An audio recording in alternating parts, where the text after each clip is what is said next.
Hello అండి అందరికీ. నేను ఛత్తీస్గఢ్ రాష్ట్రంలోని భద్రకాళి అమ్మవారి టెంపుల్ దగ్గర ఉన్నాను. ఈ భద్రకాళి అమ్మవారి టెంపుల్ చాలా ఫేమస్ అండి. ఇక్కడ ఛత్తీస్గఢ్ రాష్ట్రం నుంచి అలాగే తెలంగాణ రాష్ట్రం నుంచి ఇక్కడ భద్రకాళి అమ్మవారి దగ్గరికి మొక్కులు తీర్చుకోవడానికి అయితే రావడం జరుగుతుంది. ఈ రోజైతే ఇక్కడ బోనాలు అమ్మవారికి సమర్పించడం జరుగుతుంది. బోనాల పండుగ జరుపుతున్నారు.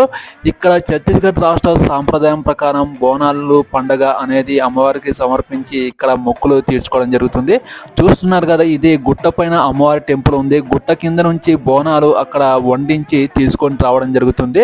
అక్కడ నుంచి ఇక్కడ గుట్టపైకి ఎక్కేసి ఈ గుడి చుట్టూ తిరిగే ప్రదర్శన చేసి అమ్మవారికి బోనాలు అనేది సమర్పించడం జరుగుతుంది. చూస్తున్నారు కదా, ఈ కొండ కింద బోనాలు తీసుకురావడానికి జనాలు తండోపతండాలుగా కిందికైతే వెళ్ళడం జరిగింది.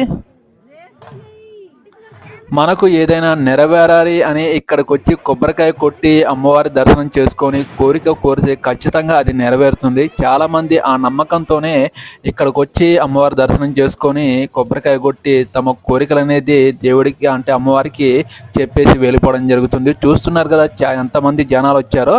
ఇక్కడ బోనాలు పండుగ జరపడం వల్ల చాలామంది ఈ చుట్టుపక్కల ఊర్ల వాళ్ళు ఇక్కడికి వచ్చి దర్శనం చేసుకొని మొక్కులు తీర్చుకొని వెళ్ళిపోతుంటారు. ఈ వీడియో నచ్చితే ఎవరైనా ఒక లైక్ చేయండి. నా ఛానల్ని సబ్స్క్రైబ్ చేసుకున్న వాళ్ళు please support my channel, subscribe చేయండి.